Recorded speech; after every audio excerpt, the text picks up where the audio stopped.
അസ്സലാമു അലൈക്കും വറഹ്മത്തുള്ളാഹി വബറകാതുഹു. ഇന്നൽ ഹംദലില്ലാഹ് അൽഹംദുലില്ലാഹി റബ്ബിൽ ആലമീൻ വൽ ആഖിബത്തു ലിൽ മുത്തഖീൻ വലാ ഉദ്വാന ഇല്ലാ അലൽ ളാലിമീൻ വഉസല്ലി വഉസല്ലിമു അലാ അശ്റഫിൽ അംബിയാഇ വൽ മുർസലീൻ നബിയിനാ മുഹമ്മദിൻ വഅലാ ആലിഹി വഅസ്ഹാബിഹിൽ ഫായിസീന ബിദിലല്ലാഹ്. അല്ലാഹുമ്മ സ്വല്ലി അലാ മുഹമ്മദിൻ വഅലാ ആലി മുഹമ്മദ് കമാ സ്വല്ലൈത അലാ ഇബ്രാഹീമ വഅലാ ആലി ഇബ്രാഹീം വബാരിക് അലാ മുഹമ്മദിൻ വഅലാ ആലി മുഹമ്മദ് കമാ ബാറക്ത അലാ ഇബ്രാഹീമ വഅലാ ആലി ഇബ്രാഹീം ഇന്നക ഹമീദും മജീദ്. അഊദു ബില്ലാഹി മിനശ് ശൈത്വാനിർ റജീം. ബിസ്മില്ലാഹിർ റഹ്മാനിർ റഹീം. യാ അയ്യുഹല്ലദീന ആമനു തഖുല്ലാഹ ഹഖ്ക തുഖാതിഹി വലാ തമൂതുന്ന ഇല്ലാ വഅൻതും മുസ്ലിമൂൻ. ബിസ്മില്ലാഹിർ റഹ്മാനിർ റഹീം. യാ അയ്യുഹല്ലദീന ആമനൂ ഖൂ അൻഫുസകും വഅഹ്ലീകും നാറാ വഖൂദുഹൻ നാസു വൽ ഹിജാറ അലൈഹാ മലായികത്തുൻ ഗിലാദുൻ ശിദാദുൻ ലാ യഅ്സൂനല്ലാഹ മാ അമറഹും വയഫ്അലൂന മാ യുഅ്മറൂൻ. റബ്ബി ഇശ്റഹ് ലി സദ്രി വയസ്സിർ ലി അംരി. വേദിയിലും സദസ്സിലും ഇരിക്കുന്ന ബഹുമാന്യ വ്യക്തിത്വങ്ങളെ, സ്നേഹാദരണീയരായ സഹപ്രവർത്തകരെ, ബഹുമാന്യരായ രക്ഷിതാക്കളെ, സഹോദരങ്ങളെ, സഹോദരിമാരെ, അല്ലാഹു സുബ്ഹാനഹു വ തആല ഒരുപാട് ഇഷ്ടപ്പെടുകയും അല്ലാഹുവിന്റെ ഒരു ഭവനം വിശ്വാസി സമൂഹത്തിന് തുറന്നു കൊടുക്കുന്ന, ഒരു സമൂഹത്തിന്റെയും സമുദായത്തിന്റെയും വെളിച്ചത്തിന് കാരണമാകുന്ന ഒരു അനുഗ്രഹീതമായ സദസ്സിലാണ് നമ്മളെല്ലാവരും ഒരുമിച്ച് കൂടിയത്. ഇത്തരത്തിലുള്ള പള്ളികളും ഇബാദത്തുകളുമൊക്കെ എന്തിനാണ് നമ്മളെ ജീവിതത്തിൽ നമ്മൾ പ്രവർത്തിക്കുന്നത് എന്ന ചോദ്യത്തിന് യാതൊരു സംശയവുമില്ലാതെ നമുക്ക് പറയാൻ സാധിക്കും, ഇതാരെയെങ്കിലും കാണിച്ച് ഭയപ്പെടുത്താനോ രാഷ്ട്രീയപരമായ നേട്ടങ്ങൾ ഉണ്ടാക്കാനോ സമുദായത്തിന്റെ താക്കോൽ സ്ഥാനത്ത് ഞങ്ങളാവണം എന്നാരെയെങ്കിലും ബോധ്യപ്പെടുത്താൻ വേണ്ടിയോ അല്ല ഇത്തരത്തിലുള്ള പള്ളികളും പ്രവർത്തനങ്ങളും ഈ സമൂഹത്തിൽ പ്രവർത്തിക്കാറുള്ളത്. മറിച്ചൊരേ ഒരു ലക്ഷ്യം, ഇന്നല്ലെങ്കിൽ നാളെ ഞാനും നിങ്ങളും ഇവിടം വിട്ടുപോകും. ലോകം ഇത്രയേറെ പുരോഗമിച്ചിട്ടുണ്ടെങ്കിലും, ഓരോരുത്തരുടെ കൈകളിൽ കോടിക്കണക്കിന് പണമുണ്ടെങ്കിലും, റബ്ബ് നിശ്ചയിച്ച സമയത്ത് റബ്ബ് നിശ്ചയിച്ച രീതിയിൽ ലോകത്തൊരാൾക്കും തടയാനാവാത്ത ഒരു തിരിച്ചുള്ള യാത്ര, അത് നിശ്ചയിക്കപ്പെട്ടവരാണ് നമ്മളെല്ലാവരും. അതുകൊണ്ടാണ് മുൻഗാമികളായ പല കവികളും വളരെ മനോഹരമായി പാടിപ്പറഞ്ഞ ഒരു വാക്കുണ്ട്. മനുഷ്യന്റെ ജീവിതത്തെക്കുറിച്ചും അതിന്റെ അവസാനത്തെക്കുറിച്ചും അവരുടെ കവിതകളിൽ അവരിങ്ങനെ രേഖപ്പെടുത്തി: വലത്തുക ഉമ്മുക യബ്ന ആദമ ബാക്കിയാ വന്നാസു ഹൗലക യൽഹഖൂന സുറൂറാ ഫഅമൽ ബിനഫ്സിക ഇദാ തകുൻ ബകാ ഫി യൗമി മൗതിക ലാഹികൻ മസ്റൂറാ. വലത്തുക ഉമ്മുക യബ്ന ആദമ ബാക്കിയാ ആദമിന്റെ മക്കളെ, നിങ്ങൾ ഓരോരുത്തരും ഈ ലോകത്തേക്ക് നിയോഗിക്കപ്പെട്ട സമയത്ത് നിങ്ങൾ കരയുകയും നിങ്ങളുടെ കുടുംബക്കാർ ചിരിക്കുകയും ചെയ്തതായിരുന്നു. കരയുന്നവൻ മാത്രമായിക്കൊണ്ടാണ് നിങ്ങൾ ഓരോരുത്തരും ഈ ഭൂലോകത്തേക്ക് വന്നത്. നമ്മളൊക്കെ പറയാറില്ലേ, ജനിച്ച ഉടനെ കുട്ടി കരഞ്ഞിട്ടില്ലെങ്കിൽ ആശുപത്രി മൂകമാകും. ഡോക്ടർമാരൊക്കെ വെപ്രാളപ്പെടും. കുടുംബക്കാരൊക്കെ ഇങ്ങനെ കണ്ണീരും സങ്കടവുമായിട്ട് പുറത്ത് കാത്തിരിക്കും. കാരണം കുട്ടി മിണ്ടണില്ല. പിന്നീട് ആ കുട്ടിയെ പരിശോധിച്ച് ഡോക്ടർമാര് പല ഭാഗത്തും കൈകൊണ്ടടിച്ചും അല്ലാതെയും ഒക്കെ പരിശോധിക്കുമ്പോ പെട്ടെന്ന് കുട്ടി കരയുമ്പോ കുടുംബക്കാരും അതോടൊപ്പമുള്ള ആശുപത്രിയിലെ ആളുകളും ഒക്കെ പുഞ്ചിരിക്കും. അൽഹംദുലില്ലാ എന്ന് പറയാറുണ്ട്. നിന്റെ ചിരി കണ്ട്, നിന്റെ കരച്ചില് കണ്ട് നിന്റെ കുടുംബക്കാര് ചിരിച്ചത് നീ ജനിച്ച അന്ന. വന്നാസു ഹൗലക യദ്ഹകൂന സുറൂറാ. അന്ന് നിന്റെ ചിരി കണ്ട് ചിരിച്ചവരാണ് നിന്റെ കുടുംബക്കാർ എല്ലാവരും. എങ്കിൽ ഫഅ്മൽ ബിനഫ്സിക ഇദാ തകുൻ ബകാ ഫി യൗമി മൗതിക ലാഹികൻ മസ്റൂറാ. നിന്റെ കണ്ണുകൾ നിശബ്ദമാകുന്ന ഒരു നിമിഷം വരും. നിന്റെ ചലനം നിശബ്ദമാകുന്ന ഒരു നിമിഷം വരും. ഈ ലോകത്തുള്ള സർവ്വ അധികാരങ്ങളും നിന്റേതെന്ന് നീ അവകാശപ്പെട്ടിരുന്ന സർവ്വതും ഉപേക്ഷിച്ച് വീട്ടിന്റെ സിറ്റ് ഔട്ടിലോ ഡൈനിങ് ഹാളിലോ നീ നീണ്ടു നവർന്ന് കിടക്കും. ആ നവർന്ന് കിടക്കുന്ന സമയത്ത് നിന്റെ ചുറ്റുഭാഗത്തുള്ള കുടുംബക്കാർ നിന്നെ ഓർത്തുകൊണ്ട് കണ്ണീരും സങ്കടവുമായി വെപ്രാളപ്പെടുമ്പോ നീ അവർക്ക് നടുവിൽ സുരക്ഷിതനായി നിന്റെ റബ്ബിന്റെ അരികിലേക്ക് നിനക്ക് മടങ്ങണമെങ്കിൽ ഫഅ്മൽ ബിനഫ്സിക, നിനക്ക് നീ അധ്വാനിച്ചു തുടങ്ങണം. നിന്റെ യാത്രക്ക് വേണ്ടി നീ ഒരുങ്ങണം. അതുകൊണ്ട് ആ മഹാനായ സയ്യിദുനാ ഉമർ ഇബ്നുൽ ഖത്താബ് റളിയല്ലാഹു അൻഹുവിന്റെ ഒരു ചരിത്രം പറയാറുണ്ട്. മരണപ്പെടുന്നതിന്റെ കുറച്ച് ദിവസങ്ങൾക്ക് മുൻപ് മദീന പള്ളിയുടെ ഒന്നാമത്തെ സഫിലിരുന്ന് സയ്യിദുനാ ഉമർ ഇബ്നുൽ ഖത്താബ് റളിയല്ലാഹു അൻഹു പൊട്ടിക്കരയാൻ തുടങ്ങി. കണ്ടു നിൽക്കുന്ന സഹാബാക്കൾക്ക് ആദ്യം ഒരു ഭയം. കാരണം ഉമറ. അവസാനം ഒന്ന് രണ്ട് സഹാബത്ത് ഉമറിന്റെ അരികിൽ ചെന്ന് ഉമർ ഇബ്നുൽ ഖത്താബിന്റെ തോളത്ത് കൈവച്ച് ചോദിച്ചു, സയ്യിദരെ, എന്തിനാ നിങ്ങൾ ഇപ്പൊ ഇങ്ങനെയൊക്കെ കരയുന്നത്? അങ്ങനെയൊരു കരച്ചിലുണ്ടാവാൻ മാത്രം താങ്കൾക്ക് എന്തു പരീക്ഷണമാ നേരിടേണ്ടി വന്നത്? ആ ചോദിച്ച സ്വഹാബത്തിനോട് ഉമർ ഇബ്നുൽ ഖത്താബ് തിരിച്ചൊരു വാക്ക് പറയും. അത് പറയുന്നതിന്റെ മുൻപ് ആരാ ഉമർ റളിയല്ലാഹു അൻഹു എന്ന് നമ്മൾ അറിയണം. ഭരണമേറ്റെടുത്ത അന്ന് മുതൽ വേഷം മാറി നിരവധി സഹാബത്തിന്റെ പാവപ്പെട്ട കുടിലുകളിലേക്ക് ഗോതമ്പ് ചാക്ക് തോളിലെടുത്ത് എത്തിച്ചു കൊടുത്ത ഭരണാധികാരി.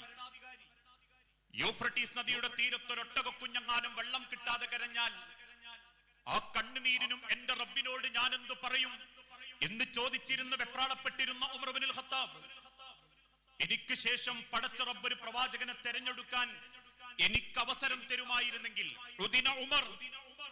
ഉമറിനെയായിരുന്നു ഞാൻ തെരഞ്ഞെടുക്കുക എന്ന് ലോകത്തിന്റെ റസൂലുള്ളാഹിനെ കൊണ്ട് പറയിപ്പിച്ച സയ്യിദുന. എന്റെ ഉമറെങ്ങാനും ഒരു വഴിയിലേക്ക് ഇറങ്ങിയാൽ ആ വഴിയിൽ പിശാച് പോലും വരാൻ മടിക്കുമെന്ന് ഹബീബായ നബി തങ്ങള് കണ്ണു നിറഞ്ഞ് സ്വഹാബത്തിനോട് ബോധ്യപ്പെടുത്തി കൊടുത്ത സയ്യിദുന. ജാതീയതയും വർഗവെറിയും വർണ്ണവെറിയും തൊട്ടുകൂടായ്മയും തീണ്ടിക്കൂടായ്മയും മേൽജാതിയും കീഴ്ജാതീയ വിശ്വാസവും നിറഞ്ഞു നിൽക്കുന്ന ഇന്ത്യ മഹാരാജ്യത്ത് ജനങ്ങളെ ഏകോപിപ്പിച്ച് ഭരിക്കാൻ ജാതീയതയില്ലാത്ത വർഗവെറിയില്ലാത്ത ഒരു രാജ്യം നിങ്ങൾ സ്വപ്നം കാണുന്നുണ്ടെങ്കിൽ 1400 വർഷങ്ങൾക്ക് മുൻപ് മക്കയും മദീനയും 21 പ്രവിശ്യകളും ഏകോപിപ്പിച്ച് ഭരിച്ച ഉമറിന്റെ ഭരണമാണ് ഞാൻ ആഗ്രഹിക്കുന്നതെന്ന് ഇന്ത്യയുടെ രാഷ്ട്രപിതാവ് മഹാത്മാഗാന്ധിജിയെ കൊണ്ട് പോലും പറയിപ്പിച്ച സയ്യിദുന. ആ ഉമർ ഇബ്നുൽ ഖത്താബ് കരയുന്നത് കണ്ട് സഹാബത്ത് ചോദിച്ചു, എന്തിനാ ഉമറെ എങ്ങനെ കരയുന്നത്?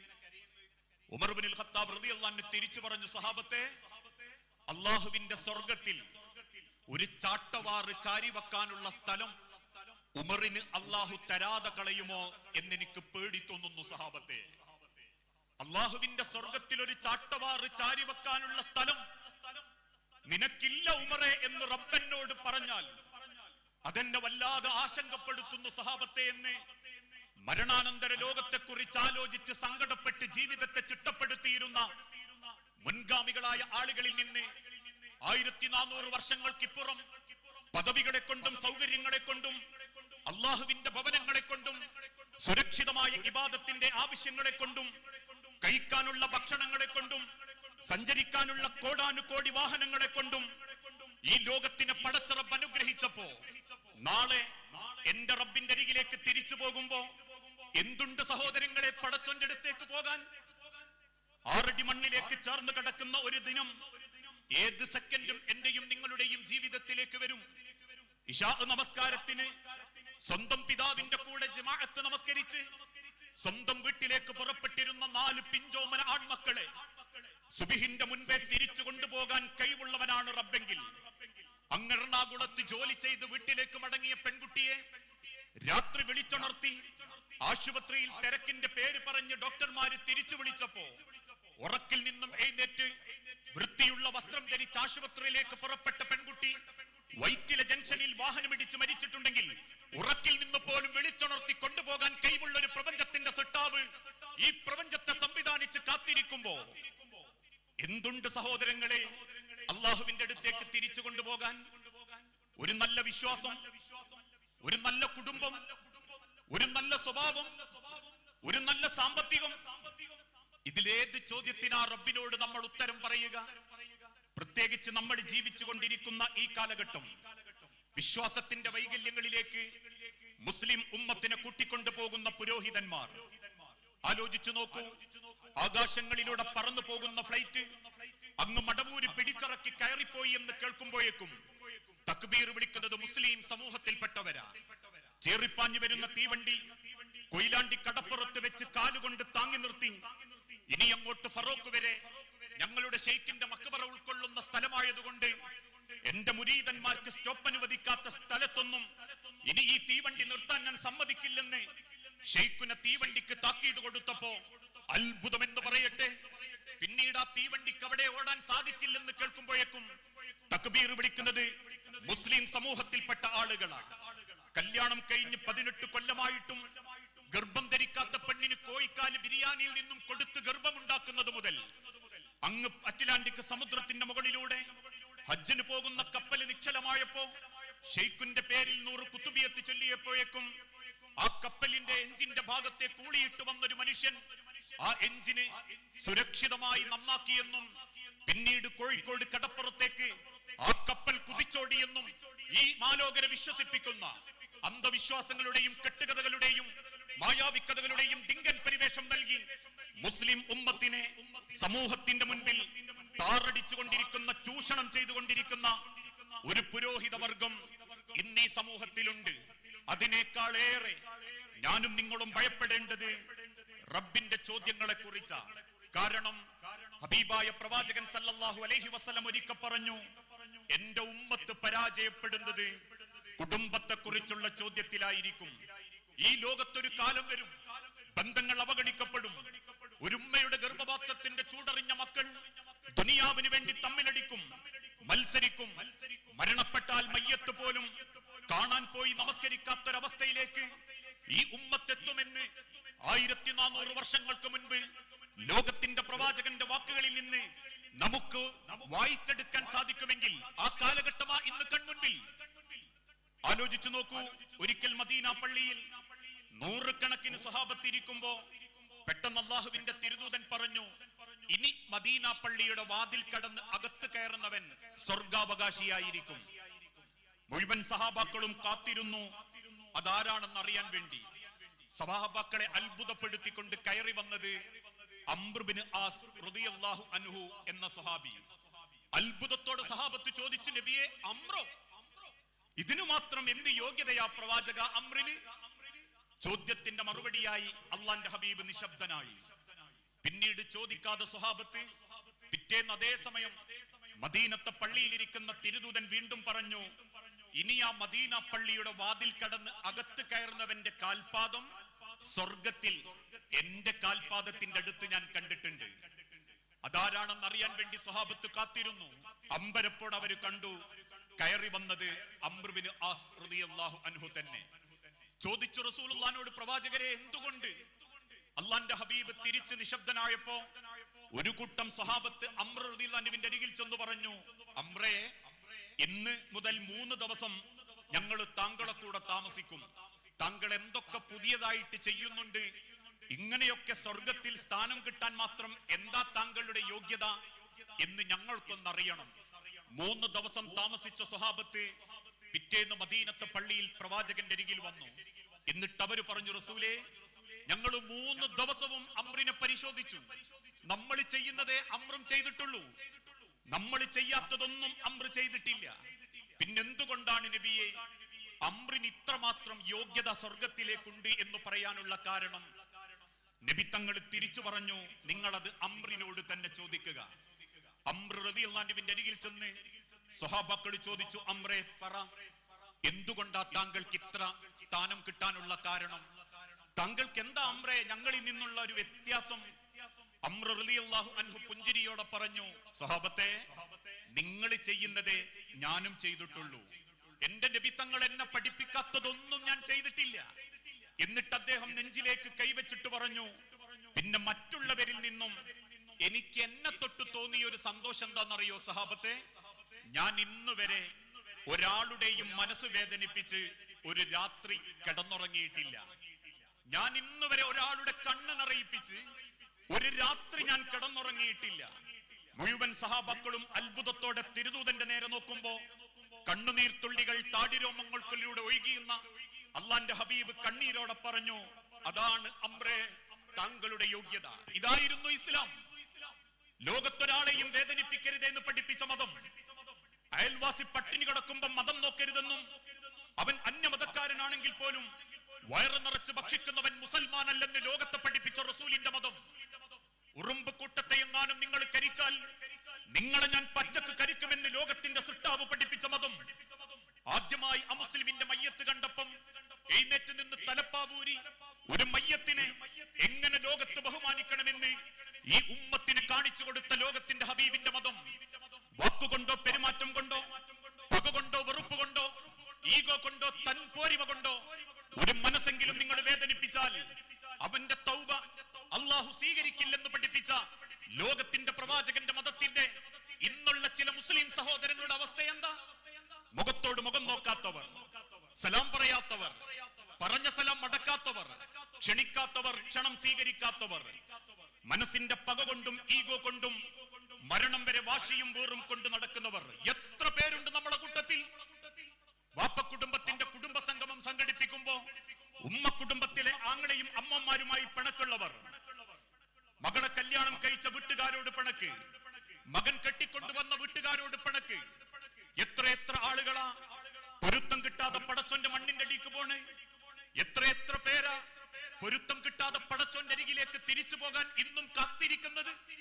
അവിടെയാണ് ലോകത്തിന്റെ പ്രവാചകൻ മദീന പള്ളിയിൽ എന്നൊക്കെ ഖുതുബ എഴുന്നേറ്റ് നിന്നിട്ടുണ്ടോ അന്നൊക്കെ മുസ്ലിം ഉമ്മത്തിന് ബോധ്യപ്പെടുത്തി കൊടുക്കുന്ന ഒരു വചനമുണ്ട്. വിശുദ്ധ ഖുർആനിലെ 4-ാം അധ്യായം സൂറത്തു നിസായിലെ 1-ാമത്തെ വചനം. കാരണം ആ വചനത്തിലുണ്ട്, വത്തഖുല്ലാഹല്ലദീ തസാഅലൂന ബിഹി വല്ലർഹാം. മനുഷ്യരെ, നിങ്ങളുടെ നെറ്റിയിലെ നിസ്കാരത്തഴമ്പ് നിങ്ങൾക്ക് ഉപകാരപ്പെടണമെങ്കിൽ, ചെയ്ത ഹജ്ജ് നിങ്ങൾക്ക് ഉപകാരപ്പെടണമെങ്കിൽ, കൊടുത്ത 10,000 നിങ്ങൾക്ക് ഉപകാരപ്പെടണമെങ്കിൽ, നാളെ റബ്ബിന്റെ മാർഗത്തിൽ നിങ്ങൾ ചെയ്യുന്ന ഏതേത് സൽക്കർമ്മങ്ങളും നിങ്ങൾക്ക് ഉപകാരപ്പെടണമെങ്കിൽ, വല്ലർഹാം, നിങ്ങളെ കുടുംബ ബന്ധം നിങ്ങൾ കാത്തു സൂക്ഷിച്ചുകൊണ്ടേയിരിക്കണം. കാരണം നിങ്ങൾ ഏത് കുടുംബത്തിൽ ജനിക്കണം, നിങ്ങളെ വാപ്പ ഏത് വാപ്പയാവണം, നിങ്ങളുടെ ബന്ധുക്കൾ ആരൊക്കെയാവണം എന്ന് തീരുമാനിച്ചത് നിങ്ങളല്ല. കാരണം ഞാൻ ഈ ലോകം കാണുന്നതിന്റെ മുൻപേ എന്നെ സ്നേഹിച്ചവരാണ് എന്റെ മാതാപിതാക്കൾ. ഞാൻ ആണാണോ പെണ്ണാണോ എന്ന് അറിയാൻ പറ്റാത്തൊരു കാലത്ത് എന്നെ സ്നേഹിച്ചവർ. വ്യത്യസ്ത കുടുംബത്തിലും വ്യത്യസ്ത നാടുകളിലും പടച്ചോൻ നമ്മളെ സൃഷ്ടിക്കാനുള്ള കാരണത്തെ കുറിച്ച് പോലും അള്ളാഹു കൃത്യമായി പഠിപ്പിക്കുന്നുണ്ട്. യാ അയ്യുഹന്നാസ് ഇന്നാ ഖലഖനാകും മിൻ ദക്കറിൻ വഉൻസാ വജഅൽനാകും ശുഊബൻ വഖബായില ലിതആറഫു ഇന്ന അക്റമകും ഇൻദല്ലാഹി അത്ഖാകും. മനുഷ്യരെ, നിങ്ങളെ പടച്ചോൻ വ്യത്യസ്ത കുടുംബത്തിൽ ജനിപ്പിച്ചത്, വ്യത്യസ്ത നിറക്കാരാക്കിയത്, വ്യത്യസ്ത പണക്കാരാക്കിയത്, ദാരിദ്ര്യത്തിലേക്ക് കൊണ്ടുപോയത്, വ്യത്യസ്തമായ ജീവിത രീതികളിൽ അള്ളാഹു നിങ്ങളെ സൃഷ്ടിച്ചിട്ടുണ്ടെങ്കിൽ അത് പണത്തിന്റെയും അല്ലെങ്കിൽ തറവാടിത്തത്തിന്റെയും നിറത്തിന്റെയും പേരിൽ നിങ്ങൾ അഹങ്കരിക്കാൻ വേണ്ടിയിട്ടല്ല. ഇന്ന അക്രമക്കും ഇൻദല്ലാഹി അത്ഖാക്കും, നിങ്ങളിൽ അല്ലാഹു ഏറെ ഇഷ്ടപ്പെടുന്നവർ റബ്ബ് വിശ്വസിച്ചേൽപ്പിച്ച ബന്ധങ്ങളെ ഏറ്റവും മനോഹരമായി കൊണ്ടു നടക്കുന്നവരെയാണ്. ഇന്ന് പൊതുവെ പള്ളിയിലൊക്കെ ആളുകൾ നിസ്കരിക്കാൻ വലിയ ഉഷാറാ. ഒന്നാമത്തെ സുഫിലൊക്കെ എല്ലാവരും എത്തും. നോമ്പിന് 30 ദിവസവും പള്ളിയിലുണ്ടാകും. ഖുർആനുകൾ 4-5 തവണ ഖതമുകൾ ഓതി തീർക്കുന്നവരുണ്ടാകും.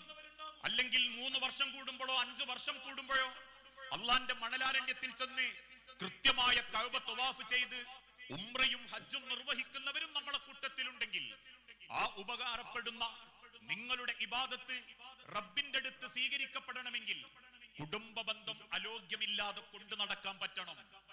പക്ഷേ ഒന്നാമത്തെ സുഫിലിരിക്കുന്നവൻ കുടുംബ ബന്ധം മുറിച്ചവനാ, പെങ്ങന്മാരൊക്കെ ഇത് കേസ് കൊടുത്തവനാ, അനിയനെതിരെ ഇപ്പോഴും തെറിവാക്ക് ഉപയോഗിക്കുന്നവനാ.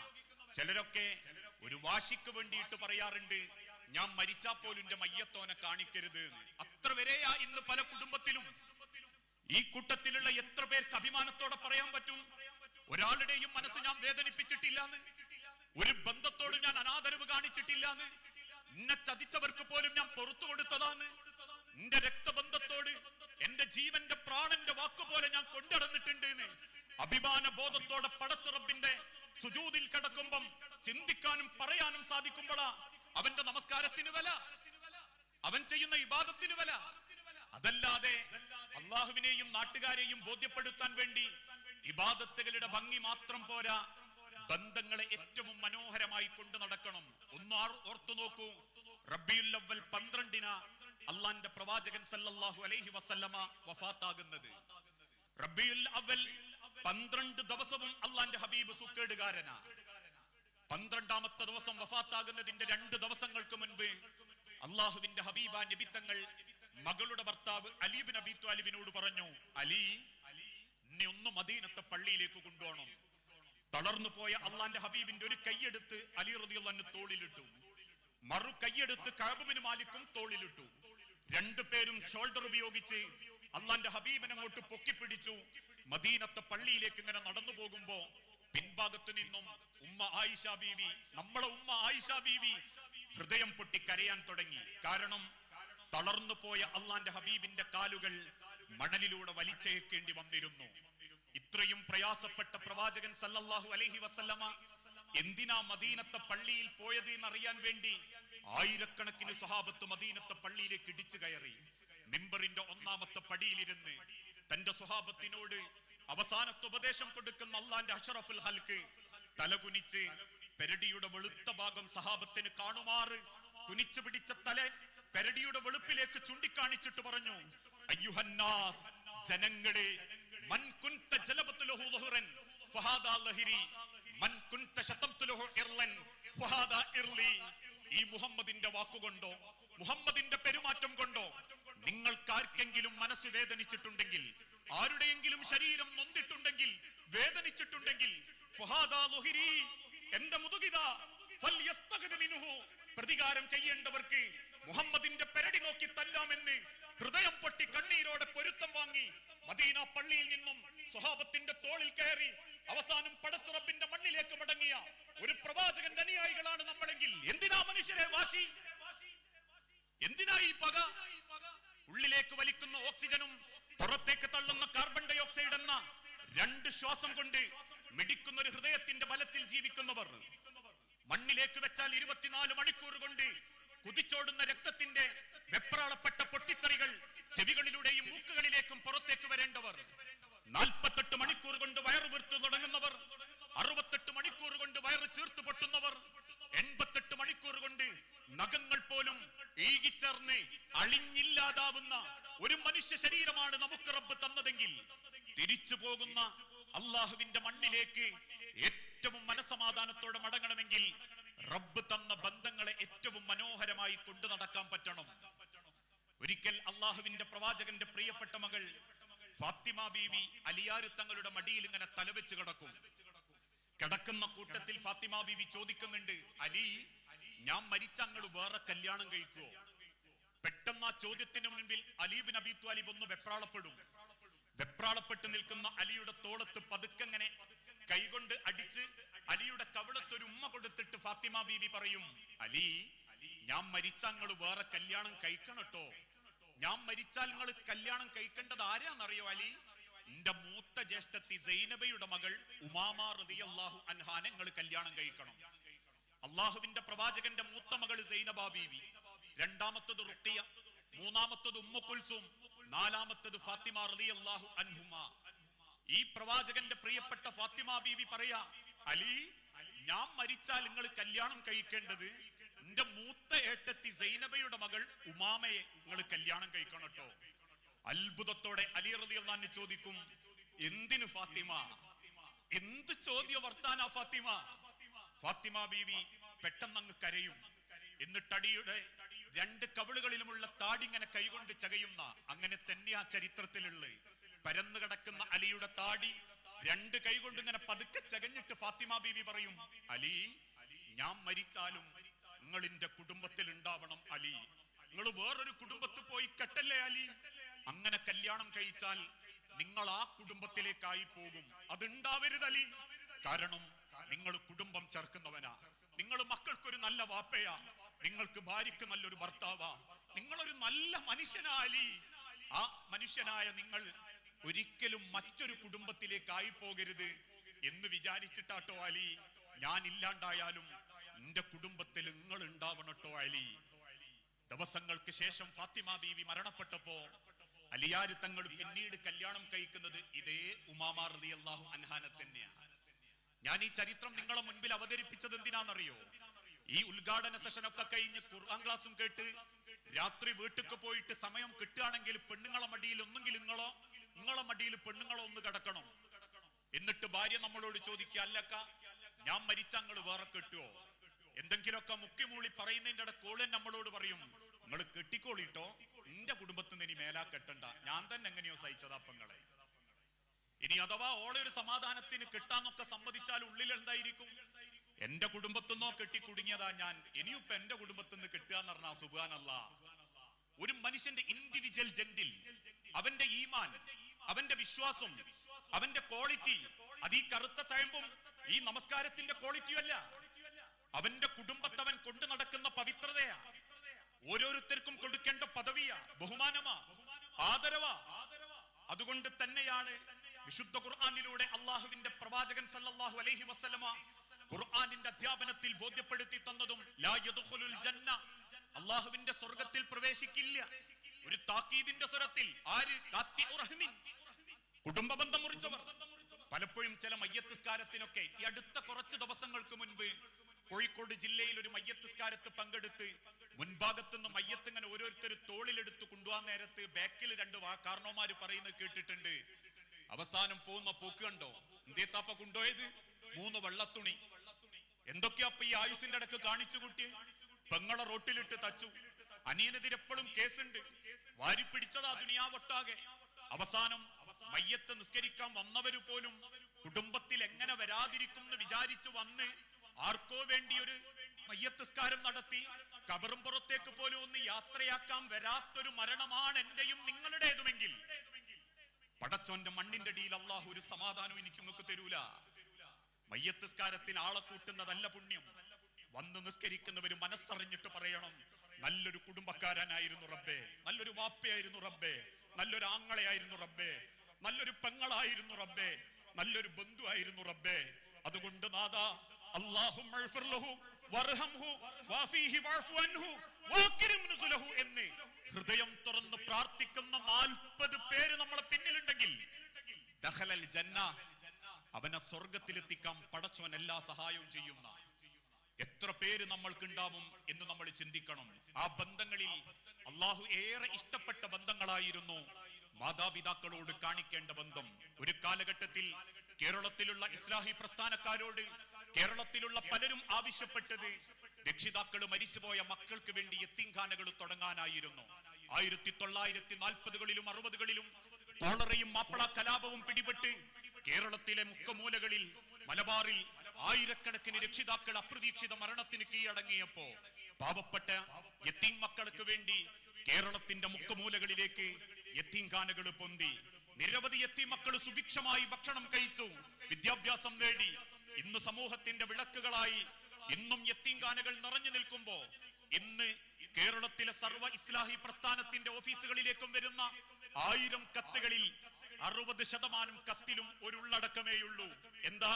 ഒരായുസ് മുഴുവൻ മക്കൾക്ക് വേണ്ടി ജീവിച്ച സാധുക്കളായ മാതാപിതാക്കൾ ആദർശ പ്രബോധന രംഗത്ത് നിറഞ്ഞു നിൽക്കുന്നതോടൊപ്പം സമൂഹത്തിന്റെ പ്രവർത്തനത്തിൽ അങ്ങേയറ്റം ത്യാഗം ചെയ്യുന്നതോടൊപ്പം ജനിപ്പിച്ച 2, 3, 4 മക്കൾക്ക് വേണ്ടി കത്തിയാളുന്ന വെയിലത്ത് പണിയെടുത്ത് വേർപ്പ് പറ്റിച്ച വാപ്പയും അടുക്കളയുടെ 4 ചുമരുകൾക്കുള്ളിലൂടെ പച്ചമാങ്ങ കിട്ടുന്നത് അരിഞ്ഞെടുത്ത് മക്കളുടെ വിശപ്പകറ്റാൻ വേണ്ടി മുണ്ട് മുറുക്കിയെടുത്ത് വേദനയും ത്യാഗവും സഹിച്ച സാധു രക്ഷിതാക്കൾക്ക് വേണ്ടി അവസാനം വീതം വെച്ച മക്കളുടെ ഊഴത്തിനനുസരിച്ച് 4 വീട്ടിലും കയറിയിറങ്ങി മക്കൾ വാങ്ങിക്കൊടുക്കുന്ന ഏതെങ്കിലും തരത്തിലുള്ള ഭക്ഷണം കഴിച്ച് ഒരു പ്ലാസ്റ്റിക് കവറും പിടിച്ച് മക്കളുടെ വീതം വെപ്പിന്റെ അവസ്ഥക്കനുസരിച്ച് ഹൃദയം പൊട്ടി മക്കളെ മനസ്സറിഞ്ഞ് ശപിക്കാനാവാതെ കയറി വരുന്ന മാതാപിതാക്കൾക്ക് വേണ്ടി പാതയോര വക്കുകളിലേക്കും കടത്തിണ്ണയിലേക്കും വീട്ടിന്റെ പോർച്ചിലേക്കും ആർക്കും വേണ്ടാതാകുന്ന ഈ സാധുക്കൾക്ക് വേണ്ടി പേര് മാറ്റിയിട്ടെങ്കിലും നമുക്കൊരു വൃദ്ധസദനം തുടങ്ങിക്കൂടെ ഇസ്ലാഹി പ്രസ്ഥാനക്കാരാ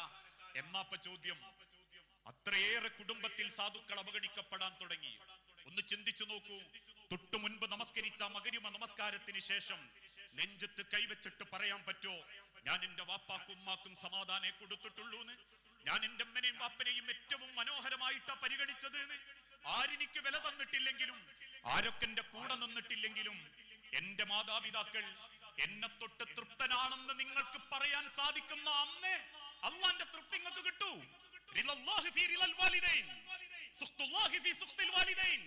റബ്ബിനെ അന്വേഷിച്ചുകൊണ്ട് നിങ്ങൾ പരക്കം പായേണ്ടത് അള്ളാഹുവിന്റെ കഅബാലയത്തിങ്കലേക്ക് മാത്രമല്ല.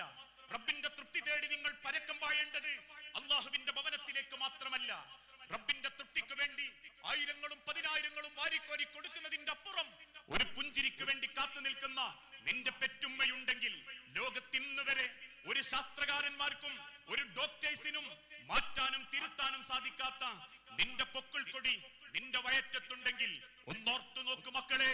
നിങ്ങളുടെ മാതാവ് ഗർഭം ധരിച്ച ആദ്യത്തെ ആഴ്ചയിൽ അല്ലെങ്കിൽ ആ സെക്കൻഡ് മുതൽ നിങ്ങൾക്ക് വായു കിട്ടിയത്, വെള്ളം കിട്ടിയത്, നിങ്ങൾക്ക് സ്നേഹം തന്നത് ആ മാതാവിന്റെ ഉദരത്തിലൂടെയാണെങ്കിൽ ഇന്നും അങ്ങനെ ഉദരത്തിലൂടെ കിട്ടിയതിന്റെ അടയാളം ഒരു പൊക്കിൾ കൊടിയായി നിങ്ങളുടെ വയറ്റത്തുണ്ടെങ്കിൽ കണ്ണാടിക്ക് മുൻപിൽ നിന്ന് ഈ ചുരുണ്ടുകൂടിയ പൊക്കിൾ കൊടിയിലേക്ക് നോക്കി ആർജവത്തോടെ പറയാൻ പറ്റണം, എന്റെ പൊക്കിൾ കൊടിയിലേക്ക് ഉമ്മ തന്നതാണ് എന്റെ ജീവനെങ്കിൽ, എന്റെ വാപ്പയാണ് എനിക്ക് വേർപ്പ് പറ്റിയതെങ്കിൽ എന്റെ ആയുസ്സിൽ അവർക്ക് തൃപ്തിയോടെ എന്റെ ജീവിതത്തിൽ അവരുണ്ട് എന്ന അഭിമാനമാകണം അള്ളാഹുവിന്റെ തൃപ്തിക്കായി ഓരോ വിശ്വാസികളും കണ്ടെത്തേണ്ടത്. പക്ഷേ ഈ കാലഘട്ടത്തിൽ പല കുടുംബത്തിലും രക്ഷിതാക്കൾ അവഗണിക്കപ്പെട്ടുകൊണ്ടിരിക്കുന്ന ദയനീയമായ കാഴ്ച. അതുകൊണ്ടാണല്ലോ ഇന്ന് പലരും ഇസ്ലാഹി പ്രവർത്തനത്തിലൊക്കെ മുൻപന്തിയിലുണ്ട്. എല്ലാ രംഗത്തും ഞാനൊക്കെ പറയാറുണ്ട്, അള്ളാഹുവിന്റെ മാർഗത്തിൽ പ്രവർത്തിക്കുന്നതിന്റെ മുൻപ് പ്രവാചകൻ സല്ലല്ലാഹു അലൈഹി വസല്ലമ യുദ്ധത്തിന് വേണ്ടി പോകാൻ വന്ന സ്വഹാബിയോട് ചോദിച്ചൊരു ചോദ്യമുണ്ട്. അഹയ്യ വാലിദാക്ക, നിന്റെ മാതാപിതാക്കൾ ജീവിച്ചിരിപ്പുണ്ടോ? ഉണ്ട് നബിയെ. എങ്കിൽ ഫർജി, നീ മടങ്ങിക്കോ എന്ന് അള്ളാന്റെ ഹബീബ് പറയാനുള്ള കാരണമാണ് ദീനിൽ ഏത് പ്രവർത്തനത്തിന്റെ മുൻപും നമ്മളെ പരിഗണിക്കപ്പെടേണ്ട ചിന്ത. എന്റെ മാതാപിതാക്കൾ എന്റെ വീട്ടിലുണ്ടെങ്കിൽ എന്റെ ഇസ്ലാഹി പ്രവർത്തനത്തെക്കാൾ അള്ളാഹുവിന്റെ തൃപ്തി അവരിലൂടെ കൂടെ കിട്ടണമെങ്കിൽ അവരുടെയുള്ള പരിഗണനയും അവർക്ക് കൊടുക്കേണ്ട കടമയും ഞാൻ നിർവഹിക്കേണ്ടതുണ്ട് എന്ന് ചിന്തിക്കണം. ഇന്ന് പലരും മദ്രസയിൽ മക്കള് പഠിപ്പിക്കുന്ന സമയത്തും മക്കള് പഠിക്കുന്ന സമയത്തും മാതാപിതാക്കളോടുള്ള കടമയെ പറ്റിയൊക്കെ വലിയ വാചാലമായിട്ട് പ്രസംഗിക്കും, സംസാരിക്കും, കേൾക്കും. എന്നോട് തന്നെ ചിലര് പറയും, കൈ പിടിച്ചിട്ട് ചില പ്രസംഗത്തിന് മുമ്പും ഇമ്മനെ പറ്റിയും വാപ്പയെ കുറിച്ചും ഒക്കെ നിങ്ങൾ പറയുന്നത് കേട്ടിട്ട് എനിക്ക് അറിയാണ്ട് കരച്ചിൽ വന്നുപോയി. ഞാൻ അവരോട് ഉടനെ തിരിച്ചു വയ്ക്കലുണ്ട്, എന്നിട്ട് ഉമ്മനെയും വാപ്പനെയും പോയി നോക്കിയിരുന്നു. അതില്ല, ഈ നേരം കിട്ടിയില്ല. ഞാൻ ആ പ്രസംഗം ഒരു 100 ആൾക്ക് ഷെയർ ചെയ്ത് കിട്ടുന്നറിയും. എന്തിനു മനുഷ്യരെ? അവനാന്റെ വീട്ടിലുള്ള വാപ്പന്റെയും എന്നെയും കൈ പിടിച്ചു നോക്കിയിട്ട് ഒരു നല്ല വർത്താനം പറയാൻ പറ്റാത്തവൻ മരിച്ചു കഴിഞ്ഞിട്ട് കാണിക്കുന്ന അഭിനയത്തിനൊന്നും ഒരു പ്രസക്തിയില്ല. ഞാൻ ഖുതുബക്ക് കയറുമ്പോഴും ചില മക്കൾ വന്നിട്ട് പറയും, ഉസ്താദേ ഇപ്പൊ കഴിഞ്ഞ ആഴ്ച മരണപ്പെട്ടു, നിങ്ങളൊന്ന് ദ്വാരക്കണം കേട്ടോ. എന്തേ? വാപ്പൻ അങ്ങനെ ഓർമ്മിക്കുമ്പോ ഒരു വല്ലാത്ത സങ്കടം വരുന്നു. ഞാൻ ചോദിച്ചു, അങ്ങനെ ഒരു സങ്കടം വരാനുള്ള കാരണം എന്താ? കാരണം ചില മക്കളൊക്കെ വാപ്പന്റെ മരണശേഷം വന്നിട്ട് നമ്മളോട് തന്നെ പറയും, എനിക്കെന്തോ സമാധാനം തോന്നുന്നു മൗലവി. എന്തേ? വാപ്പന്റെ കൈമന്നാ പോയത്. അവസാനം എന്റെ കൈ കൊണ്ട് വെള്ളം കിട്ടി ഞാനിങ്ങനെ കലിമ ചൊല്ലിക്കൊടുക്കുമ്പോ എന്റെ കൈ ഇങ്ങനെ മുറുകെ പിടിച്ച് എന്നോട് കലിമ ഞാൻ കേൾക്കെ തന്നെ പറഞ്ഞിട്ട് എന്റെ ഉപ്പ പോയത്. ഞാനൊരു പൈതലിനെ പോലെ എന്റെ വാപ്പനെ നോക്കി, എന്റെ അമ്മനെ നോക്കി. അതുകൊണ്ട് എനിക്കൊരു ബേജാറുമില്ല. എനിക്ക് അവരെ ഓർക്കുമ്പോ സന്തോഷമേ ഉള്ളൂ. നാളെ പടച്ചോന്റെ സ്വർഗത്തിൽ അവരെ കൂടെ എത്തണം എന്നാ ഞാൻ ഇപ്പം ദ്വാരക്കുന്നതെന്ന് പറയുന്ന മക്കളും ഉണ്ട്. എന്നാ ഇതേപോലെ പള്ളിയിൽ ചെന്ന് ഉസ്താദിനെ കണ്ടിട്ടൊക്കെ പറയും എന്തോ ബേജാറ്, ഉള്ളിൽ ഇങ്ങനെ വാപ്പനെയും ഇമ്മനെയും ഓർമ്മ വരിക, സ്വപ്നം കാണുക. അപ്പൊ ഞാൻ അയാളോട് ചോദിച്ചു, മരിക്കുന്നതിന്റെ ഇടക്ക് വാപ്പ ആരെ കൂടെയാ? ഇളയോന്റെ കൂടെ. അപ്പൊ ഈ മരിക്കുന്നതിന്റെ ഇടക്ക് എത്ര ദിവസം മുൻപാ അമ്മാനെയും വാപ്പാനെയും കണ്ട്? ഒരു 14-15 ദിവസം. അതെന്തേ? 15 ദിവസത്തിന്റെ മുൻപ് ഉമ്മാൻ ഹോസ്പിറ്റലിൽ അഡ്മിറ്റ് ആണ് എന്ന് അനിയൻ വിളിച്ചു പറഞ്ഞിരുന്നു. എനിക്ക് പോവാൻ നേരം കിട്ടിയില്ല. ഞാൻ ഈ ബിസിനസിന്റെ തിരക്കില്, ഈ യാത്രന്റെ ഇടയില് എനിക്കെന്തോ പെട്ടെന്ന് സമയം കിട്ടിയില്ല. കാണണം എന്നൊക്കെ എന്റെ മനസ്സിലുണ്ടായിരുന്നു. പിന്നെ പൈസയൊക്കെ ഞാൻ കൊടുക്കുകയും ചെയ്തിട്ടുണ്ട്. പക്ഷെ എനിക്ക് പറ്റിയില്ല.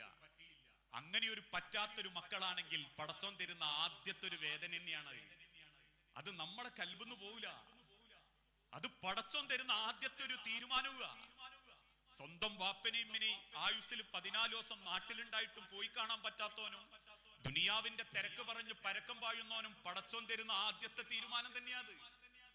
അത് നെഞ്ചിന്റെ ഉള്ളിന്ന് പോണേ, ഞാനും നിങ്ങളും മരിക്കണം. അതുവരെ നമ്മളെ നെഞ്ചിന്റെ ഉള്ളിൽ ആ ബേജാറുണ്ടാവും. അതുകൊണ്ടാ റബ്ബ് പറഞ്ഞതും വഖലാ റബ്ബുക അല്ലാ തഅബുദു ഇല്ലാ ഇയ്യാഹു വബിൽ വാലിദൈനി ഇഹ്സാനാ ഇമ്മാ യബ്ലുഗന്ന ഇൻദകൽ കിബറ അഹദഹുമാ ഔ കിലാഹുമാ.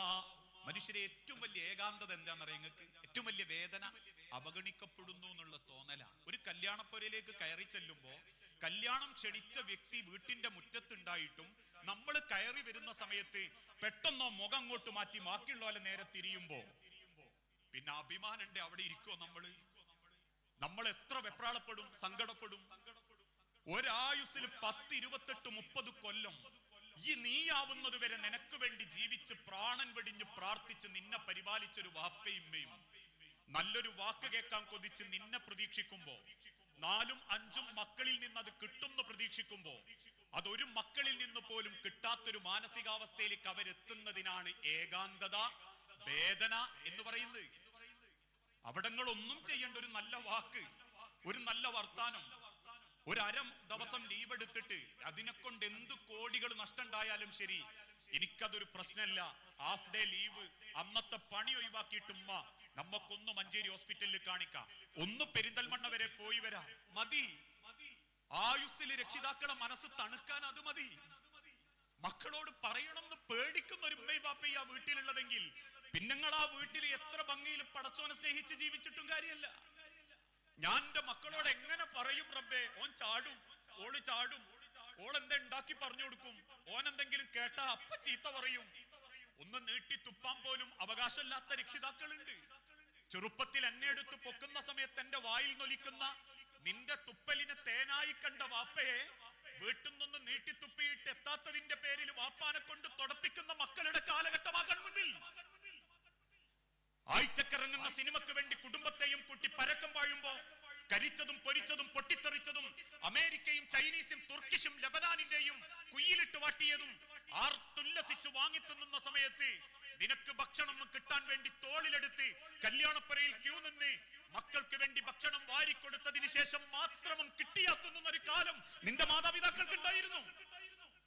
ആ തിരിച്ചറിവാണ് മനുഷ്യരെ മനുഷ്യത്വം. ആ ബോധമാ മനുഷ്യത്വം.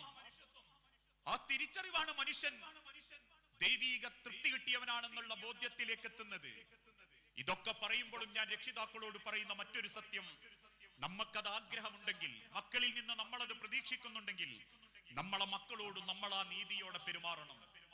പ്രത്യേകിച്ച് വളർന്നുകൊണ്ടിരിക്കുന്ന ഈ കാലഘട്ടത്തിൽ മക്കളുടെ ജീവിതം പോലും വഴിമാറി സഞ്ചരിച്ചു കൊണ്ടിരിക്കുകയാണ്. അത്രയേറെ ലിബറൽ ചിന്താഗതികൾ ഈ സമൂഹത്തെ സ്വാധീനിക്കാൻ തുടങ്ങി. ആലോചിച്ചു നോക്കൂ. മൂക്കിലേക്ക് വലിച്ചു കയറ്റലും ഞരമ്പുകളിൽ കുത്തിത്തായ്ത്തലും ശരീരത്തിന്റെ പല ഭാഗത്തും കുത്തിവെക്കലുമാണ് ആണത്വം എന്ന് തെറ്റിദ്ധരിക്കുന്ന യൗവനങ്ങളായി കൗമാരങ്ങൾ മാറി.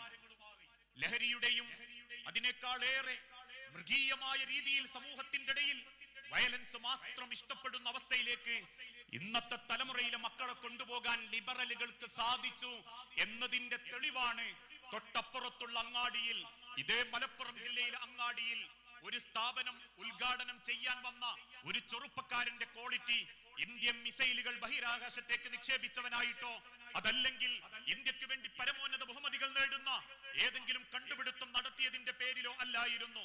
തുറന്നു വെച്ചിരിക്കുന്ന യൂട്യൂബിന്റെ മുൻപിൽ കോമാളിത്തരങ്ങൾ കാണിച്ച് കഴിക്കേണ്ട ഭക്ഷണം ആസന്നത്തിലേക്ക് ഇടേണ്ടതിന് പകരം അടിവസ്ത്രം പൊക്കി ആസന്നത്തിലേക്ക് ഇട്ടവനെ കൊണ്ട് ഉദ്ഘാടനം ചെയ്യിപ്പിക്കാൻ കൊണ്ടുവരികയും ആ ഉദ്ഘാടനം ചെയ്യാൻ കൊണ്ടുവന്ന ചെറുപ്പക്കാരന് വേണ്ടി സ്കൂളുകൾ പോലും വേണ്ടെന്ന് വെച്ച് 8ാം ക്ലാസ്സിലും 6ാം ക്ലാസ്സിലും പഠിക്കുന്ന മക്കൾ ക്യൂ നിന്ന് അവസാനം റോഡ് ബ്ലോക്ക് ആക്കിയപ്പോ അവനെ തിരിച്ചയക്കണമെന്ന് കേരളത്തിന്റെ പോലീസുകാരൻ പറഞ്ഞ സമയത്ത് പോലീസുകാരന്റെ മുഖത്തേക്ക് നോക്കി 8ാം ക്ലാസ്സിലെ വിദ്യാർത്ഥി കൂട്ടം പറഞ്ഞ മറുപടി, ഞങ്ങളുടെ ഇൻഫ്ലുവൻസറെ, ഞങ്ങളുടെ ബ്ലോഗറെ നിങ്ങൾ തിരിച്ചയക്കുകയാണെങ്കിൽ മലപ്പുറം ജില്ലയും കേരളവും ഞങ്ങൾ കത്തിക്കുമെന്ന് പറയപ്പെടുന്ന വയലൻസിന്റെ മനോഭാവത്തിലേക്ക് എങ്ങനെ മക്കൾ എത്തിയെന്ന് സമയം കിട്ടുമ്പോ ഒന്ന് രക്ഷിതാക്കളൊന്ന് ആലോചിച്ചു നോക്കണം. അതിനേക്കാളേറെ പെൺമക്കളുടെ ദുരവസ്ഥയോ, 25, 28 വയസ്സായിട്ടും പെൺമക്കൾക്ക് കല്യാണം വേണ്ട. എന്തേ കാരണം? കേരളത്തിലെ കുപ്രസിദ്ധരും സുപ്രസിദ്ധരുമായ ഏതോ സിനിമാ നടന്റെ 1000-ൽ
ബിസ്മില്ലാ അൽഹംദുലില്ലാ.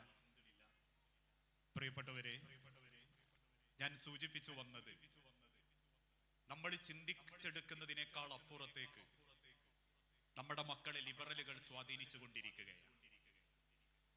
അതിന്റെ തുടക്കങ്ങളാണ് വിവാഹം വേണ്ടെന്നും വിവാഹത്തിന്റെ ആവശ്യം പൂർത്തീകരിക്കാൻ ഡേറ്റിങ്ങുകളും ലിവിംഗ് ടുഗദറുകളും ഒക്കെ മതി എന്ന് പെൺമക്കൾ ചിന്തിക്കുകയും വിദ്യാഭ്യാസത്തിന് വേണ്ടി മംഗലാപുരത്തേക്ക് പറഞ്ഞയച്ച പെൺകുട്ടി കോഴിക്കോട് എരഞ്ഞിപ്പാലത്തെ ഹോട്ടലിൽ ലോഡ്ജിൽ ബെസ്റ്റിയുടെ റൂമിൽ ആത്മഹത്യ ചെയ്ത വാർത്തകൾ കേൾക്കുന്ന അവസ്ഥയിലേക്ക് നമ്മളെ കേരളം എത്താനുള്ള കാരണം മതം നിരാകരിക്കാൻ മക്കളെ പ്രേരിപ്പിക്കുകയും മതം പ്രശ്നക്കാരനാണെന്ന് വരുത്തി തീർക്കാൻ വേണ്ടി, മതത്തിന്റെ ആശയങ്ങളെ ചവിട്ടിമെതിക്കാൻ വേണ്ടി വിട്ടുകൊടുക്കുന്ന ലിബറലുകളും മീഡിയകളും നമ്മളെ മക്കളെ ലക്ഷ്യം വെച്ചുകൊണ്ടിരിക്കുകയാണ്. കാരണം മദ്രസകൾ ഇന്ന് കുട്ടികൾ ഇല്ലാതായിക്കൊണ്ടിരിക്കുന്നു. ഒരു ഉമ്മയോട് സംസാരിച്ചപ്പോ ഉമ്മ പറഞ്ഞു, മദ്രസന്റെ കാര്യമൊക്കെ ഞാൻ പറഞ്ഞു കൊടുത്താൽ മതി എന്ന് വിചാരിച്ചു. കാരണം സ്കൂളിലേക്കൊക്കെ പോകാനുള്ളതുകൊണ്ടും രാവിലെ തന്നെ കുളിച്ച് പറഞ്ഞേപ്പിക്കാനുള്ളതുകൊണ്ടൊക്കെ ഒരു വലിയ ബുദ്ധിമുട്ടാണ്.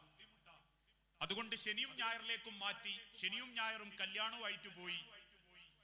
ഇനി ഞാൻ എന്തെങ്കിലുമൊക്കെ ഒന്ന് പറഞ്ഞു കൊടുക്കണം എന്നാ വിചാരിക്കുന്നത് എന്ന് ഒരു ഉമ്മ പറഞ്ഞപ്പോ ഞാൻ ഒറ്റ ചോദ്യം തിരിച്ചു ചോദിച്ചിട്ടുള്ളൂ. ആ ചോദ്യം മക്കളെ മദ്രസ കാര്യത്തിൽ വേണ്ടത്ര സൂക്ഷ്മത കാണിക്കാത്ത നിങ്ങളോടും ചോദിക്കുക. ഇസ്ലാമിൽ വിവാഹത്തിന്റെ ഷർത്ത് എന്താ? ഒരു നിക്കാഹ് സംഘടിപ്പിക്കുന്ന വാപ്പാന്റെ, കൈപിടിച്ചു കൊടുക്കുന്ന ഉമ്മാന്റെ ഇസ്ലാം പഠിപ്പിച്ച സുന്നത്ത് എന്താ? ഒരു ഉംറക്ക് പോലും ഹറമിലേക്ക് പോകുന്ന ഒരാൾ ആദ്യം ചോദിക്കെന്താണെന്നറിയോ? അമീർ ഉണ്ടാകുമെന്ന. കാരണം അത് കറക്റ്റ് ചെയ്ത് കാണിച്ചരാനും കൊണ്ടടക്കാനും ഒരാള് വേണം എന്ന് ചിന്തിക്കുന്ന നമ്മൾക്ക്, നമ്മളെ മക്കള് നന്നാവണം എന്ന് ചിന്തിക്കുന്നിടത്ത് അതിന്റെ അറിവുകൾ നേടാൻ പോലും പറ്റുന്ന രീതിയിൽ നമ്മൾ പാകപ്പെടാതിരിക്കുമ്പോ പിന്നെങ്ങനെയാ രക്ഷിതാക്കളെ നമ്മളെ മക്കള് നമ്മൾ പറയുന്ന രീതിയിലേക്ക് എത്തുക? അതുകൊണ്ട് തന്നെ മക്കൾക്ക് തോന്നി, മതം അറിഞ്ഞൂടാത്ത വാപ്പയുമ്മയും മതം അറിയാത്തതിന്റെ പേരിൽ നിശബ്ദനായപ്പോ വിവാഹത്തിന്റെ പേരിൽ എന്തൊക്കെ ആചാരങ്ങൾ വന്നു. മഞ്ഞക്കല്യാണം, പച്ചക്കല്യാണം, മൈലാഞ്ചി കല്യാണം, വെറ്റില കല്യാണം, അടക്ക കല്യാണം. വിവാഹത്തിന്റെ മുൻപേ ഗ്രൂമിങ്, സേവ് ദി ഡേറ്റ്. വിവാഹത്തിന്റെ മുൻപേ 5ഉം 10ഉം പെണ്ണുങ്ങൾ കൊടപിടിച്ച് 10,000-ങ്ങളുടെയും 25,000-ത്തിന്റെയും ലക്ഷങ്ങളുടെയും മുട്ടായി, ആഭരണം, ഉടുപ്പ് കൊടുക്കലുകള്. വിവാഹത്തിന്റെ അന്ന് ചെറുപ്പക്കാരന്റെ കൂട്ടുകാർ കാണിച്ചു കൂട്ടുന്ന പേക്കൂത്തുകള്. 4ഉം 5ഉം ദിവസം തുടർന്നുകൊണ്ടിരിക്കുന്ന കല്യാണ മാമാങ്കങ്ങള്. ഇതൊക്കെ പറയുമ്പോഴും ചിലര് ചോദിക്കും, അവരെ പൈസ അവര് നടത്തിക്കോട്ടെ. പടച്ചോൻ തന്നത് നമ്മളെ ഇഷ്ടത്തിന് തന്നെ ഉപയോഗിക്കാൻ പറ്റിയായിരുന്നെങ്കിൽ എന്റെ കണ്ണുകൊണ്ട് എനിക്ക് എന്തും കാണാം. അല്ല തന്ന കണ്ണാണെങ്കിൽ എനിക്ക് എന്തും കാണാം, എവിടെ ഒളിഞ്ഞു നോക്കാം. പക്ഷേ അള്ളാഹു പറഞ്ഞു ഇതിന് ചില നിയന്ത്രണങ്ങളുണ്ട്. അള്ളാഹു തന്ന നാവ് കൊണ്ട് എനിക്ക് എന്തും പറയാം. പക്ഷേ റബ്ബ് പറഞ്ഞു ചില നിയന്ത്രണങ്ങളുണ്ട്. ഇതുപോലെ തന്നെയാ പൈസയും. അള്ളാഹു തന്നത് നിങ്ങളിൽ ചിലർക്ക് അവനാന്റെ പവറും പത്രാസും കാണിക്കാൻ വേണ്ടിയിട്ടല്ല. അത് ഉപയോഗിക്കുന്നിടത്ത് ചില സൂക്ഷ്മതകൾ ഉണ്ടാകണം. അത് മക്കൾക്ക് ബോധ്യപ്പെടുത്തി കൊടുക്കാൻ വിവാഹത്തിന്റെ ഷർത്ത് അറിയണം. വരുന്ന ആളുകൾക്ക് അതിന്റെ പ്രാർത്ഥനകൾ അറിയണം. ഭക്ഷണം തരുന്നവർക്കുള്ള ദുആ അറിയണം. ഇതൊന്നും ഒരു മനുഷ്യൻ അറിയൂല. എല്ലാവർക്കും വേണ്ടത് പടകം പൊട്ടിക്കണം, പാട്ട് വെച്ച് തുള്ളണം, JCB കൊണ്ടുവരണം, ഒട്ടകപ്പുറത്ത് കയറ്റണം, ആനപ്പുറത്ത് നിളിക്കണം, ശവപ്പെട്ടി കൊണ്ടുവരണം. ഇങ്ങനെയായപ്പം പടച്ചം പോലും നമ്മളെ പിന്നാലെ കൂടിയതിന്റെ ലക്ഷണമാ. ഇക്കഴിഞ്ഞ മാസം കേരളത്തിൽ മാത്രം നടന്ന ഡൈവോഴ്സുകൾ 16,000-ത്തിലധികമാണ്. പ്രിയപ്പെട്ട രക്ഷിതാക്കളെ, മക്കൾക്ക് ദീനിന്റെ ചിട്ടകളും വഴികളും കാണിച്ചു കൊടുക്കാൻ പറ്റണം. സമയത്തിന്റെ പരിമിതിയുണ്ട്. ബന്ധങ്ങളെ കുറിച്ച് ഓർമ്മപ്പെടുത്തുമ്പോ അതിനറ്റമില്ലാത്തത്ര പറയാനുണ്ടാകും. ആ ബന്ധങ്ങളിൽ ഏറ്റവും മനോഹരമായ ഒരു ബന്ധമാണ് നമ്മളെ ദാമ്പത്യം, കുടുംബം. മഹാനായ പ്രവാചകൻ സല്ലല്ലാഹു അലൈഹി വസല്ലമ പറഞ്ഞു, ആണുങ്ങളിൽ ആരാ ഏറ്റവും നല്ലവൻ? ഇന്ന് പൊതുവെ ആണുങ്ങൾക്ക് സർട്ടിഫിക്കറ്റ് കിട്ടുന്നത് നാട്ടിലെ പെണ്ണുങ്ങളുടെയിലും ആണുങ്ങളുടെയിലും കുറച്ച് അഭിനയിച്ചാ കിട്ടും. നാട്ടിൽ കോടികളെ വിലയുള്ള മനുഷ്യരുണ്ട് നമ്മളെ കൂട്ടത്തിൽ. പക്ഷെ ആണിന്റെ വില അവന്റെ വീട്ടിലെ പെണ്ണിന്റെ മനസ്സിലാ. നിന്നെ ഓർത്തവൾ അഭിമാനിക്കുന്നുണ്ടെങ്കിൽ, നിനക്ക് വേണ്ടി നിന്റെ പെണ്ണ് പ്രാർത്ഥിക്കുന്നുണ്ടെങ്കിൽ, പടച്ചോനെ എന്നെ മരിപ്പിച്ചിട്ടെങ്ങിന്റെ പിയാപ്പനെ കൊണ്ടുപോട്ടോ, അയാളില്ലാണ്ട് എനിക്ക് പറ്റൂല റബ്ബേ എന്ന് നിന്റെ പെണ്ണ് നിസ്കാരപ്പെടുത്തുന്ന എനക്ക് വേണ്ടി പടച്ചോനോട് ദുആ ഈ ആണാ. അതല്ലാതെ നാട്ടിൽ കോടികളെ വില ഉണ്ടായിട്ട് കാര്യമല്ല. സമൂഹത്തിന്റെ ഇടയിൽ നല്ല വെളിച്ചത്തിൽ നടന്നതുകൊണ്ടും കാര്യമല്ല. ഖിയാറുക്കും അഹ്സനുക്കും ലിനിസാഇക്കും, ആണുങ്ങളിൽ ഏറ്റവും നല്ലവൻ കെട്ടിയ പെണ്ണിനോട് ഏറ്റവും മര്യാദക്ക് പെരുമാറുന്നവനാ. എന്നെയൊക്കെ വിളിച്ചിട്ട് ചില ഭാര്യമാര് സങ്കടം പറയും, ഉസ്താദേ പിയാപ്പിള നല്ല ദീനാ. ചോദിക്കുക, അൽഹംദുലില്ലാ ഹൈറല്ലേ? അല്ല, ദീനേ ഉള്ളൂ. നിസ്കരിക്കാൻ ബാങ്ക് കൊടുക്കുന്നതിന്റെ മുൻപേ പോകും, സുബഹിക്ക് 4:15 എണീറ്റു. ഞാൻ ചോദിക്കും, എന്താ പ്രശ്നം? ഒന്നും നല്ലോണം വർത്താൻ പറയൂല, എന്തെങ്കിലും വാ തുറന്ന പെട്ടെന്ന് ദേഷ്യം പിടിക്കും. അതിന്റെ അർത്ഥം എന്താണെന്നറിയോ? ഹബീബായ നബി തങ്ങൾ അടുത്ത് വന്നിട്ട് സഹാബി ചോദിച്ചു, നബിയെ എനിക്കൊരു നല്ല മനുഷ്യനാവണം, ഒരു വിശ്വാസിയാവണം, ഔസീനി, ഇനി നിങ്ങൾ ഉപദേശിക്കും. തിരുദൂതൻ തിരിച്ചു പറഞ്ഞു, ലാ തഗ്ളബ്, നീ കോപിക്കരുത്. ആ സുഹാബി വീണ്ടും പറഞ്ഞു, നബി എനിക്ക് മനസ്സിലായി, വേറൊരു കാര്യങ്ങൾ പറഞ്ഞിരി. തിരുദൂതൻ വീണ്ടും പുഞ്ചിരിയോടെ പറഞ്ഞു, ലാ തഗ്ളബ്, നീ കോപിക്കരുത്. അതിന്റെ അർത്ഥം എന്താ? ദേഷ്യം നിന്നെ കീഴടക്കുന്നുണ്ട്, എനിക്കൊരു നല്ല വിശ്വാസിയാവാൻ പറ്റൂല, നല്ലൊരു ഭർത്താവാകാനും പറ്റൂല. ആണിന് വില വേണ്ടത് അവനാന്റെ വീട്ടിലെ കെട്ടിയ പെണ്ണിന്റെ മനസ്സിലാണ്. അതുകൊണ്ട് അബൂ സലമ റളിയല്ലാഹു അൻഹു മരിച്ചു കിടന്നപ്പോ ഉമ്മു സലമ അങ്ങനെ നെഞ്ചു പൊട്ടി കണ്ണീരൊഴിക്കുമ്പോ കണ്ടു നിൽക്കുന്ന പെണ്ണുങ്ങൾ ചിലർ പറഞ്ഞു, ഉമ്മു സലമ, അതിലും നല്ലത് കിട്ടാൻ പടച്ചവനോട് ദുആ ഇരക്കി. മരിച്ച അബൂ സലമാന്റെ മയ്യത്തിനെ വാരി പിടിച്ചിട്ട് ഉമ്മു സലമ റളിയല്ലാഹു അൻഹ പറഞ്ഞു, വബ്ദിൽനി ഖൈറൻ മിൻഹാ, ഇതിലും നല്ലത് കിട്ടാനോ, ഇതിലും നല്ലത് പടച്ചവൻ എനിക്ക് തരാനില്ല സഹാബത്തെ. ഇതൊരാണിന്റെ പവറാ, ആണിന്റെ വിലയാ. അതിനെന്തു വേണം? ഭാര്യ അറിയണം, അവളെ മനസ്സറിയണം. ഒരു പെണ്ണിനെ കല്യാണം കഴിക്കുന്നതും വാപ്പ കൈപിടിച്ചേൽപ്പിച്ചതും നമുക്ക് രാത്രി ഭോഗിക്കാനും വെച്ചു വിളമ്പാനും പിന്നെ നമ്മൾ വിചാരിക്കുന്ന മാതിരി ഭരിച്ചു കൊണ്ടടക്കാനും അല്ല. നാളെ പടച്ചോന്റെ സ്വർഗത്ത് കയറും എന്റെ വലത്തെ കയ്യിൽ എന്റെ പെണ്ണുണ്ടാവും. ആ വിശ്വാസത്തിൽ ഒരു വാപ്പ ഏൽപ്പിച്ചു തന്നതാണ് ആ പെൺകുട്ടിയെ. അതാണ് ഒരു വാപ്പ നിക്കാഹിന് കൈപിടിക്കുമ്പോ പറയുന്ന വാക്കതാ, സവ്വജതുക വ അൻകഹതുക അമറല്ലാ അമറല്ലാ. പടച്ചോനോട് പറഞ്ഞു എന്റെ മോളെ എനിക്ക് തരാൻ. അല്ല പറഞ്ഞിട്ടില്ലായിരുന്നെങ്കിൽ ഒരൊറ്റ പെൺമക്കളെയും വാപ്പാരിങ്ങളെ കൈമത്തരൂല. അത് പെൺമക്കളുള്ള വാപ്പാർക്ക് അറിയാം. സ്വന്തം പെൺകുട്ടികൾ 20 വയസ്സ് തികയുമ്പോഴേക്കും വാപ്പാന്റെ നെഞ്ചിന്റെ ഉള്ളിൽ ആദ്യം വരും. ഉമ്മമാർ ഓരോ വക്തിനും റബ്ബിന്റെ നേരെ കണ്ണീരൊഴിക്കും. എന്തിന്? എന്റെ മോക്കൊരു നല്ല പിയാപ്പനെ കിട്ടണം, എന്റെ മോളെ സങ്കടപ്പെടുത്താത്തൊരു പൊരേക്ക് പറഞ്ഞേക്കാൻ പറ്റണം. ആ വിശ്വാസത്തിൽ ഒരു മകളെ കൈപിടിച്ചേൽപ്പിച്ച ഇതേ മണ്ണിൽ, ഇതേ നാട്ടിൽ നിറം കുറഞ്ഞതിന്റെ പേരിൽ 12ാമത്തെ ദിവസം ഒരു പാവപ്പെട്ട സാധു പെൺകുട്ടി കുത്തുവാക്ക് സഹിക്കാനാവാതെ ഒരു തുണ്ട് കയറിൽ ആത്മഹത്യ ചെയ്തിട്ടുണ്ടെങ്കിൽ, മനുഷ്യരെ കയറി വരുന്ന പെൺകുട്ടികളുടെ മനസ്സ് വേദനിപ്പിച്ചിട്ടും അവരെ കുറ്റപ്പെടുത്തിയിട്ടുമല്ല പദവിയും സ്ഥാനവും സ്വീകരിക്കേണ്ടത്. അവൾ അള്ളാഹുവിനോട് പറയണം, ഞാൻ കയറി വന്ന കുടുംബം റബ്ബേ മനോഹര കുടുംബമായിരുന്നു കേട്ടോ. അതുകൊണ്ട് ആണുങ്ങളിൽ ഏറ്റവും നല്ലവൻ കെട്ടിയ പെണ്ണിനോട് ഏറ്റവും മര്യാദക്ക് പെരുമാറുന്നവനാണ്. എല്ലാ ഭർത്താക്കന്മാരും അതിനുവേണ്ടി ശ്രമിക്കണം. അതിന് കാരണം അഭിനയിക്കണമെന്നോ അവരാൾക്കാരുടെ ഒരു ഷോ കാണിക്കണമെന്നൊന്നുമല്ല. എനിക്ക് വില തരേണ്ട നിങ്ങളാരും അല്ല. എന്റെ നല്ല പ്രസംഗം നിങ്ങൾക്ക് പറയാം. ഞാനൊരു നല്ല ആണാണോന്നോ ഒരു നല്ല ഭർത്താവാണെന്നും പറയേണ്ടത് എന്റെ കെട്ടിയോളും എന്റെ അമ്മയും എന്റെ മക്കളുമാണ്. അവരെനിക്ക് തരുന്ന വിലയാ പടച്ചോൻ കബറിൽ എനിക്കിട്ട വില. ഒരു പക്ഷേ ഞാൻ പ്രാസംഗികനായതുകൊണ്ട് എന്റെ കബറും പുറത്ത് ആളുകൂടും. എന്റെ മരണ വാർത്ത അറിയുന്ന പലരും എനിക്ക് വേണ്ടി പ്രാർത്ഥിച്ചെന്നും വരും. അല്ലാഹ് മഹ്ശറയിൽ എന്റെ വിചാരണക്ക് മുൻപ് എന്റെ കുടുംബത്തെ മുൻനിർത്തി പടച്ചോൻ ചോദിക്കുമ്പോ ആ മക്കളും ഭാര്യയും പറയാണ്, റബ്ബേ ഈ വാപ്പാന്റെ മക്കളാകാൻ പറ്റിയത് ഒരു ഭാഗ്യായിരുന്നു റബ്ബേ, ഇയാളെ ഭാര്യയാകാൻ പറ്റിയതിന്റെ റഹ്മത്തായിരുന്നു റബ്ബേ. നിന്റെ കുടുംബം പറയുമ്പോഴേ അള്ളാന്റെ അടുത്ത് എനിക്കൊരു സ്ഥാനമുള്ളൂ. അതുകൊണ്ടാ ഹബീബ നബി തങ്ങൾ പഠിപ്പിച്ചതും ആണുങ്ങളിൽ ഏറ്റവും നല്ലവൻ സ്വന്തം കുടുംബത്തോട് ഏറ്റവും മര്യാദക്ക് പെരുമാറുന്നവനാ. ഭാര്യമാരോടും ഒരു പെണ്ണിൽ നിന്നും ആണ് ആഗ്രഹിക്കുന്നത് എന്താണെന്നറിയോ? അവന്റെ വേദനകളും സങ്കടങ്ങളും അറിഞ്ഞ് കൂടെ നിൽക്കുന്ന പെണ്ണ്, അവന്റെ ഒരു രൂപക്കൊരു കോടിയുടെ മൂല്യം കൊടുക്കുന്ന പെണ്ണ്. പല ആണുങ്ങളും അതിൻ്റെതായ സങ്കടം അനുഭവിച്ചുകൊണ്ടിരിക്കുന്നുണ്ട്. ഞാൻ പലപ്പോഴും ചിന്തിക്കാറുണ്ട്, ഞാൻ ഇങ്ങോട്ട് വരുമ്പം ഈ റോഡിന്റെ സൈഡുകളിലൊക്കെ ഒരു ബോർഡും പിടിച്ചിട്ടൊരു സാധു മനുഷ്യൻ കയ്യാട്ടി വിളിക്കുന്നുണ്ട്. ഞാൻ ആരാന്ന് അയാൾക്ക് അറിയൂല.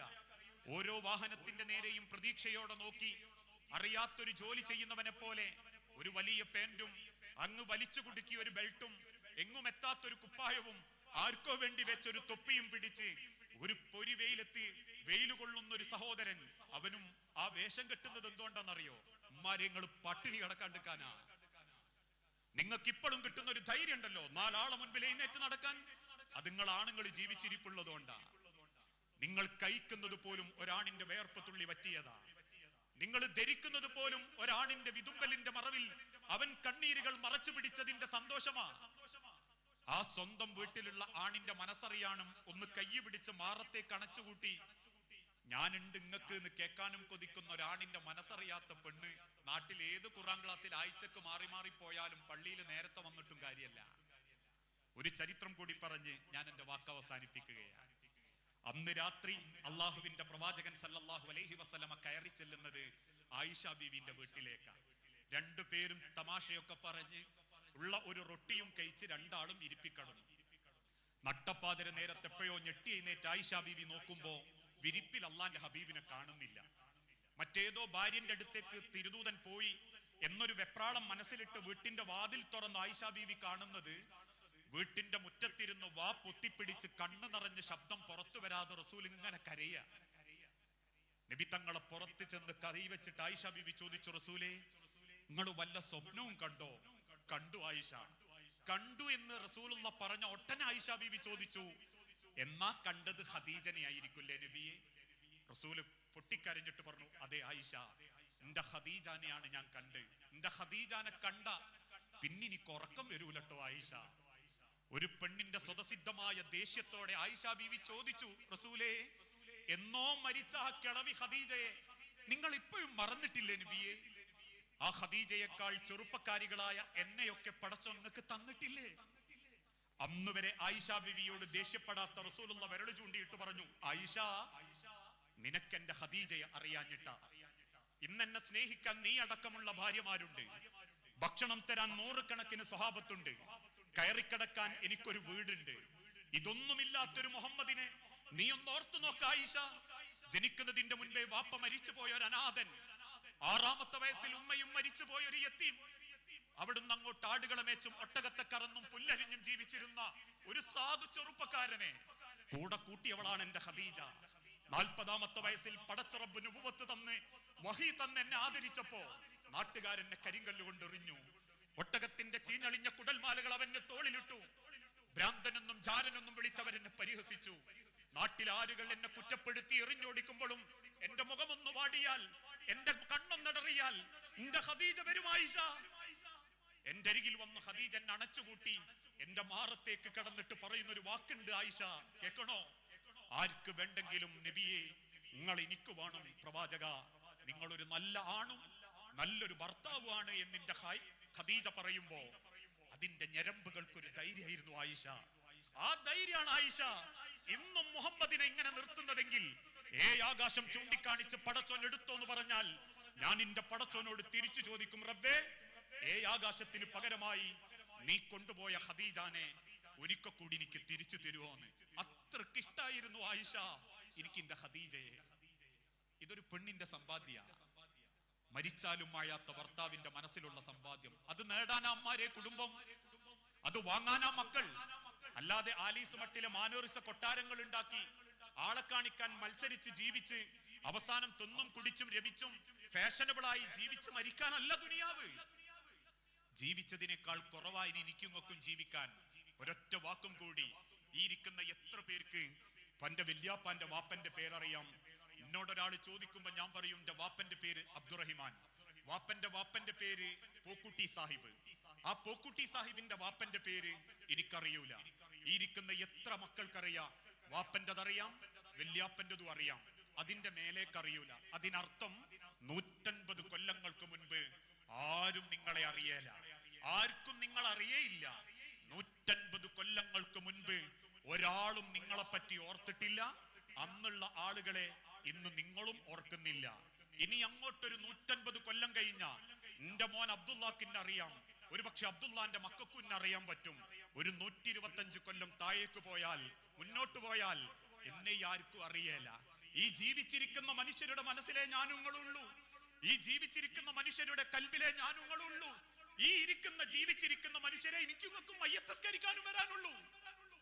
ആ വരാനുള്ള മനുഷ്യർക്ക് മുൻപിൽ ബന്ധങ്ങൾ പരലോകത്തിന് വേണ്ടി സ്നേഹിച്ച് ജീവിച്ചാൽ നാളെ കൊണ്ടുവെക്കുന്ന മയ്യത്തിന്റെ പിന്നിൽ ആത്മാർത്ഥമായി പ്രാർത്ഥിക്കാനുള്ള ബന്ധങ്ങൾ ഉണ്ടാകും. അല്ലെങ്കിൽ നിവൃത്തികേട് കൊണ്ട് വന്ന് നാട്ടുകാർ ചോദിക്കുമ്പോ എങ്ങനെയാ പോവാണ്ടിക്കാന്ന് കരുതി ഇനി അഥവാ ചിലരൊക്കെ ചെയ്യുന്ന മാതിരി ഒന്ന് വീട്ടിൽ പോയി മയ്യത്തിന്റെ മുഖം കണ്ട് മക്കളെയൊക്കെ ഒന്ന് തട്ടി ആശ്വസിപ്പിച്ച് മയ്യത്ത് സ്കരിക്കാപ്പ ലീവ് എടുക്കാനൊന്നും പറ്റൂല എന്ന് പറയുന്ന അത്രേ എനിക്കും വിലയുള്ളൂ എങ്കിൽ അതൊരു വലിയ തോൽവിയാട്ടോ, വലിയ പരാജയ. വലിയ വീട് നമുക്ക് ദുനിയാവിലുണ്ടാകും, പഠിപ്പിച്ച നല്ല മക്കളും ഉണ്ടാകും, ആൾക്കാരെ കണ്ണിൽ നമ്മൾ വലിയത് നേടി എന്നുള്ള ഭാഗ്യവാൻ എന്ന അസൂയയുണ്ടാകും. പക്ഷെ നല്ല സമ്പാദ്യം എന്താണെന്നറിയോ? പടച്ചോന്റെ മണ്ണ് കൊണ്ടെക്കുമ്പം ആ ഖബറും പുറത്ത് തസ്ബീത്ത് ചൊല്ലിത്തരാൻ നമ്മളെ സ്നേഹിക്കുന്നവരുണ്ടാകണം. അല്ലാഹുമ്മ സബ്ബിതുഹു ഇൻദ സുആൽ എന്ന് പറയാൻ, അല്ലാഹുമ്മ അൽഹിംഹുൽ ജവാബ് എന്ന് പറയാൻ, അല്ലാഹുമ്മ ജാഫിൽ ഖബർ അൻ ജംബി എന്ന് ഹൃദയം തുറന്നു പറയാൻ, അല്ലാഹുമ്മ ഇഗ്ഫിർ ലഹു വർഹംഹു എന്ന് ഹൃദയം തുറന്നു പറയാൻ. നമ്മളെ ഖബറും പുറത്തേക്കും ഇനി ഖബറും പുറത്ത് വരാത്തവർ നമ്മളെ മരണം കേൾക്കുമ്പോ മനസ്സറിഞ്ഞൊരു ഇന്നാ ലില്ലാഹി വ ഇന്നാ ഇലൈഹി റാജിഊൻ, ആ മനുഷ്യന്റെ ഖബർ നന്നാക്കണേ റബ്ബേ എന്ന് പറയാൻ സമ്പാദ്യമുള്ളവർ ധനാഢ്യരാ. അവരാ ദുനിയാവിൽ ജീവിച്ചവർ, അവരാ ദുനിയാവിൽ സമ്പാദിച്ചവർ. ആ സമ്പാദ്യത്തിന്റെ തുടക്കമാകട്ടെ ഈ ഭവനവുമായി ബന്ധപ്പെട്ടുള്ള പ്രവർത്തനങ്ങളും. ഇനിയും വെളിച്ചമെത്താത്ത മനുഷ്യന്റെ ഹൃദയത്തിലേക്ക് വലിയ വെളിച്ചത്തിന്റെ വെള്ളിക്കൊടി നാട്ടാൻ ഈ ഒരു അള്ളാഹുവിന്റെ ഭവനത്തിന് സാധിക്കട്ടെ എന്ന ആത്മാർത്ഥ പ്രാർത്ഥനയോടെ ഇതിനുവേണ്ടി പരിശ്രമിച്ചവർ, പണിയെടുത്തവർ, പൈസ ചെലവാക്കിയവർ ഓരോന്നും അള്ളാഹുവേ ദുനിയാവിലും ആഖിറത്തിലും വലിയ പാരിതോഷികമായി അവർക്ക് നീ നൽകി അവരോട് കാരുണ്യം കാണിക്കണമേ. വസ്സല്ലല്ലാഹു അലാ നബീന. അസ്സലാമു അലൈക്കും വറഹ്മത്തുള്ളാഹി വബറകാതുഹു.